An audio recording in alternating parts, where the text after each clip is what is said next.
हम खबरें दिखाएंगे आपको देश दुनिया की, राजनीति की, खेल की, क्राइम और मनोरंजन की सभी छोटी बड़ी खबरें। देखते रहिए खबर ही खबर, सिर्फ खबर ही खबर। विज्ञापन देने के लिए संपर्क करें 9587570001। नमस्कार, आप देख रहे हैं खबर ही खबर न्यूज। तो आइए शुरुआत करते हैं आज की प्रमुख खबर से। पति की मौत हो गई थी, पिता भी नहीं रहे, भाई भी चल बसा, बेटी शादी लायक हुई तो मीरा अकेली पड़ गई। ससुराल पक्ष के लोगों की मदद से जैसे तैसे बेटी की शादी की तैयारियां की। फिर पीहर जाकर भाइयों को भात न्योतने की रस्म निभाने की बारी आई तो मीरा का गला रूंध गया।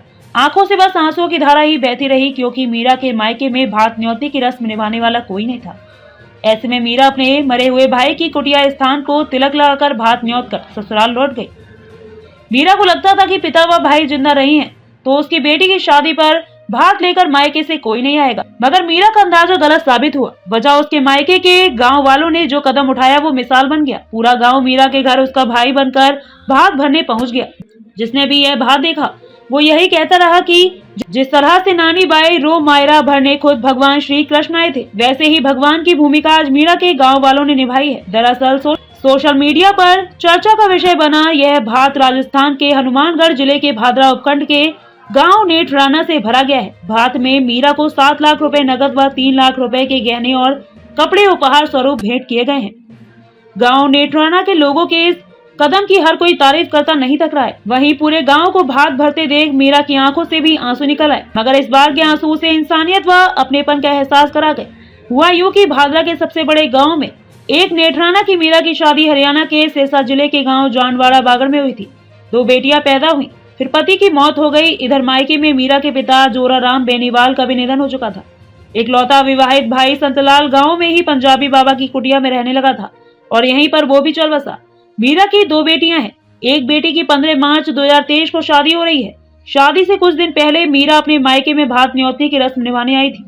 यह रस्म एक तरह से अपने पिता, भाई, भाभी व भतीजों को तिलक लगाकर बेटा या बेटी की शादी में पहुंचने का न्योता देना होता है। फिर मायके से नाना मामा शादी वाले दिन बेटी के घर जाकर भात भरते हैं, जिसे मायरा भरना भी कहते हैं। भात में नकदी, गहने व कपड़े भेंट किए जाते हैं। मायके में कोई नहीं था तो मीरा ने अपने भाई की कुटिया के तिलक लगाकर ससुराल लौट आई थी। जब मीरा द्वारा अपने स्वर्गीय भाई की कुटिया के भात न्योत कर जाने की खबर गाँव नेठराना के लोगों को मिली तो पूरे गाँव ने मिलकर तय किया कि बेटी की शादी में बहन मीरा को उसके पिता व भाई की कमी नहीं खलने दी जाएगी। पूरा गांव उसका मायका बनकर भात भरने जाएगा।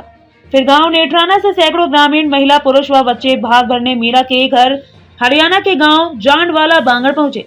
पूरे गांव के लोगों को देखकर मीरा की आंख भर आई। गांव नेठराना के लोगों ने मीरा की बेटी की शादी में उसके मायके वाले बनकर 10 लाख रुपए का मायरा भरा, जिसमें 7 लाख रुपए नगद और 3 लाख के गहने व कपड़े थे। मीरा ने अपने गाँव के लोगों को सगे पिता व भाइयों की तरह आवभगत की। मीरा ने कहा कि मैं धन्य हूँ कि मेरा जन्म इस तरह की सोच वाले गांव में हुआ। नानी बाई का मायरा कथा क्या है? राजस्थान में नानी बाई का मायरा भात की एक लोक कथा प्रचलित है। कथा के अनुसार नरसिंह मेहता गरीब ब्राह्मण थे। वे भगवान कृष्ण के भक्त थे। नरसिंह जी की बेटी नानी बाई की बेटी सुलोचना की शादी हुई तो नानी बाई के ससुराल वालों ने उसके पिता नरसिंह की गरीबी को देखकर ताने मारे और भात भरने के लिए नरसिंह जी हैसियत से अधिक गहने, कपड़े आदि सामान लाने को बोल दिया। नरसिंह जी को विश्वास था कि नानी बाई के मायरा भरने में भगवान कृष्ण उसकी लाज बचाएंगे। ऐसा ही हुआ। रास्ते में भगवान श्री कृष्ण ने एक नगर सेठ का वेश बदलकर बैलगाड़ी लिए हुए मिले। फिर नरसिंह जी के साथ उनकी बेटी नानी बाई का मायरा पूरे ठाट बाट से भरा।